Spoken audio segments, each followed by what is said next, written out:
Di antara ribuan legenda Tiongkok, tak ada satupun yang lebih liar, lebih kuat, dan lebih berani menantang langit selain Sun Wukong. Sang Raja Kera, ia adalah tokoh utama dalam epik klasik perjalanan ke barat. Namun kisah hidupnya adalah metafora mendalam tentang pikiran manusia yang tak terkendali. Ini adalah cerita tentang bagaimana seekor kera biasa mencoba merebut tahta khayangan dan apa akibatnya. Kisah Wukong dimulai bukan dari rahim, melainkan dari sebuah batu.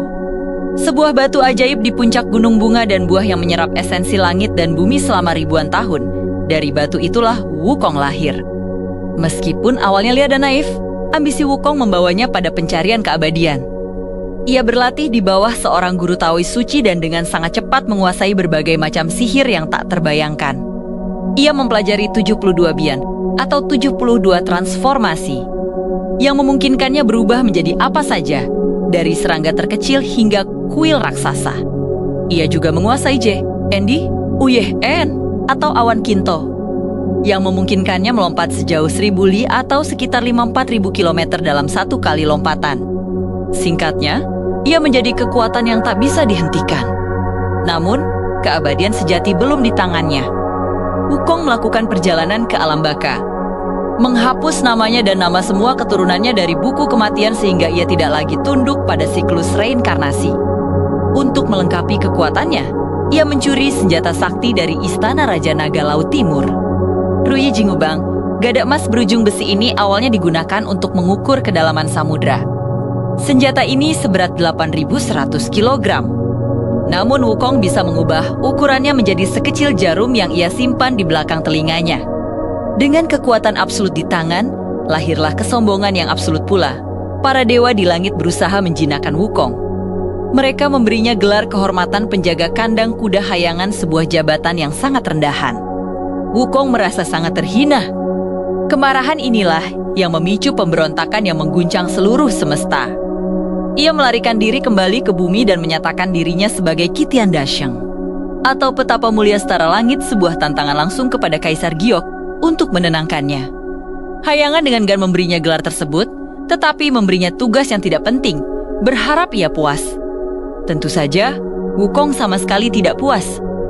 Konflik memuncak ketika ia tidak diundang ke perjamuan persik keabadian Ratu Langit.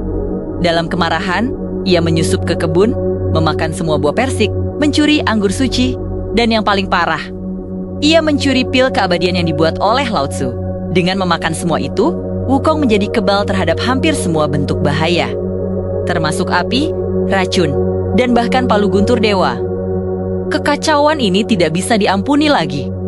Kaisar Giok mengerahkan seluruh pasukan langit termasuk 100.000 prajurit, 4 raja langit, dan bahkan dewa Erlang yang legendaris. Namun, tak satu pun dari mereka, bahkan setelah upaya penangkapan yang panjang dan rumit, berhasil mengalahkan Sun Wukong. Setelah ditangkap melalui jebakan yang melibatkan jaring tali ajaib, Wukong ditempatkan di tungku 8 trigram milik Lao Tzu dalam upaya membakar keabadiannya. Setelah 49 hari, Wukong keluar dari tungku. Bukannya hangus, matanya justru menjadi lebih kuat, memberinya pandangan emas yang mampu melihat kejahatan. Ia menghancurkan tungku dan memulai serangan terakhirnya. Berniat menggulingkan Kaisar Giok, di tengah kekacauan yang tak terkendali ini, intervensi tertinggi diperlukan. Buddha Gautama turun tangan. Buddha menawarkan Wukong sebuah taruhan sederhana. Jika Wukong bisa melompat keluar dari telapak tangannya, ia akan diangkat menjadi penguasa langit. Jika gagal, ia akan dihukum. Wukong tertawa. Ia menggunakan lompatan awan tercepatnya, terbang melewati bintang-bintang, hingga ia mencapai 5 pilar merah muda yang ia yakini adalah batas alam semesta. Sebagai bukti kemenangannya, ia buang air kecil di salah satu pilar dan menuliskan petapa mulia setara langit datang ke sini.